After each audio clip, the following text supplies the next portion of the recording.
Let's move on to the discussion we had at the beginning about Brexit. We're going to invite Hannah White from the Institute for Government to explain what is going to be happening over the next week. We're expecting Theresa May to give a statement to the House this afternoon. Hannah, first of all, before I ask you about the details of what is going to happen in Parliament, what does your institute do?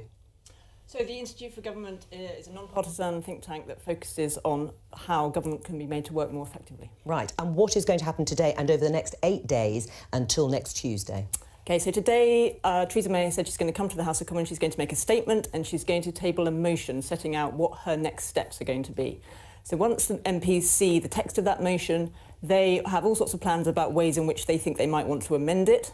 They can put down those amendments through the remainder of this week and those will appear and be published. And then next Tuesday there's going to be a debate where some of those amendments might be selected by the Speaker to be decided on. And then we will see whether the House of Commons wants to pass that motion that Theresa May has put down. And this will include an attempt to try and take over the process by MPs. Explain how they are suggesting that would work.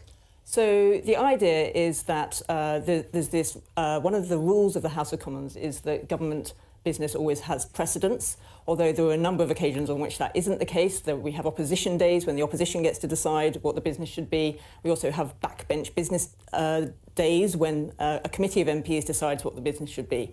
But what backbenchers like Dominic Grieve are talking about doing is suspending that rule of the House of Commons for a day, for a specified day, to say, on that day, if there are 300 MPs from 5 different parties who are willing to put forward their name behind a motion and say that they want the House to discuss that motion, then that should be what the House does on that day. Jenny, does this sound like a good idea, MPs taking over the process? I think MPs they've given the government ample opportunity to lead on this and to present us with opportunities to vote. We haven't even voted on some of the key questions around the deal. So we had a vote in July on the customs union that we lost by 6 votes, which is barely anything. You know, why can't we have a vote on these things again now?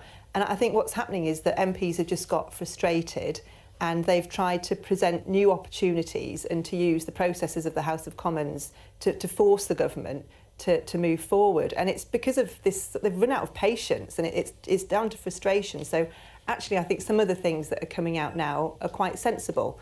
And I mean, I haven't read the motions in the order paper because the order paper hasn't yet been printed for today. But, you know, I think this is something that I'm actually quite pleased to see MPs trying to work in this collaborative way. And which one will you be supporting? If Yvette Cooper, your colleague, is planning to put down an amendment, a plan to remove no deal from the discussion, will the Labour Party be backing that? That's a whipping decision, and those, you know, you can't ask me about whipping decisions today because those haven't been made yet for this week. So but as Jenny, soon as I know, I will you're tell an you. independent-minded person. Is that the sort of thing that you would support? I am an independent-minded person, but I'm also a team player, and I don't believe in making up whipping decisions on the telly. But broadly, you've shown sympathy. You've shown, well, I'm not worried, lots of others have. I know. But you've shown sympathy. You've shown sympathy to the idea yes. Of what MPs are doing. So Yvette Cooper is a senior Labour MP. Yes. You have backed other Labour MPs' amendments. Is this something that you will be seriously considering? Absolutely something we'll seriously consider, and also because she's attempting to use it to allow Parliament to have the opportunity again to rule out no deal, which I think but it gives us the opportunity to look at doing that, and I think that is something that there is a majority in Parliament to do. All it does is extend Article 50. No, I know what it does. But just to be clear, because I think it was suggested earlier that this would rule out Article 50. No, but it rules out. No, all it does it says to the government you must extend look at extending Article 50 should you intend to proceed without a deal. That in of itself doesn't rule out no deal. No, I understand that. Yeah. Let's be clear on the extending Article 50 and the issue of no deal coming off the table. But before we do that, just tell us about your organisation, what it does. We're, again, a non-partisan think tank working on Britain's relationship with the EU. I myself from a Leaver, but we didn't take an institutional position in the referendum. Right. In terms of removing no deal from the table, and many MPs have talked about this. Now, there are 2 ways, presumably, of doing this. Theresa May could articulate it. That wouldn't change the law. Sure. It wouldn't change, but she could say that that's there what are 2 ways to do it. And the other way is? Well, either you revoke Article 50 or you pass a deal. Those are the 2 ways to take no deal off the table. And presumably the Labour Party, and I think critics of the deal overall, don't want to revoke Article 50 in most cases. So we're talking then about voting for a deal. And what I find strange is Jenny was saying she wants a chance to vote on a permanent customs union. Fair enough. I think the government should be bringing forward some of these votes. But ultimately, the current deal has, in the heart of the backstop, a customs union that can only be ended by mutual consent. And that's presumably the reason why people like Lee don't like it. And there's a certain, I think, confusion here. So the Labour Party are complaining about aspects of the deal which aren't binding. They want to change the political declaration on the future, but are now pretty much saying they're accepting the divorce deal, the binding bit, in law. So we're having a rather strange esoteric argument about the non-binding bits, when actually you're saying, the Labour Party has been saying over the weekend that they're happy with the binding divorce bits. Do you want us to get into this? Yes, we can. But don't make it too technical. OK, I'll do my best. The backstop is something that nobody's happy with. Henry's right about that, but the way that you avoid having to use the backstop is by being clearer in your political declaration about the future relationship, so that you can explain how it is you avoid needing the backstop. The backstop is only there because nobody wants to have a border in Ireland for very, very good reasons that we all understand. So who would put up a border if it came to it? You would need to have some kind of customs measures.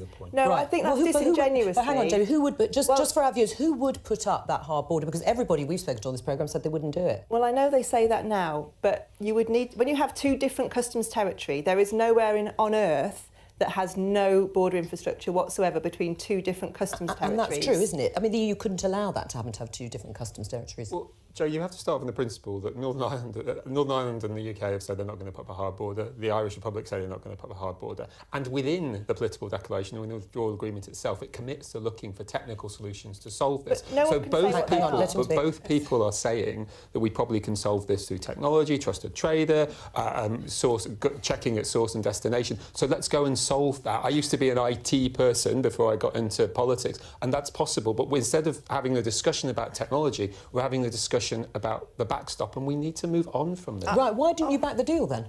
Because I don't agree with a lot of things that are in the deal. There's some OK stuff in the deal. Which things don't you agree with? The backstop, it doesn't need to be there for exactly the points we were just talking about. I also have a problem with the thing that Henry was speaking about a moment ago, which is buried within this deal, is effectively a starting point, which is the customs union. I stood on a manifesto in 2017 of leaving the EU, leaving the single market and leaving a customs union, and I'm determined to do that. I'm sorry the Prime Minister has changed her view. I'm not changing my view. Right, where's your compromise? Everyone is saying they're going to compromise and reach out, so you're not going to compromise on any of your red lines? Happy to compromise. I would definitely compromise on things like the money. I think I don't personally have an issue with the 39 billion. So you'll pay more? I mean, that's been agreed, 39 billion. Well, it depends what the 39 billion is. The figure hasn't actually gone to it. But, you know, in terms of compromise, I could see a discussion being had about the money. But we've got to get this deal right for our future. And we've got to get the deal right to be able to get meaningful trade deals in the coming decades, because that's where the growth's going to come from. All right.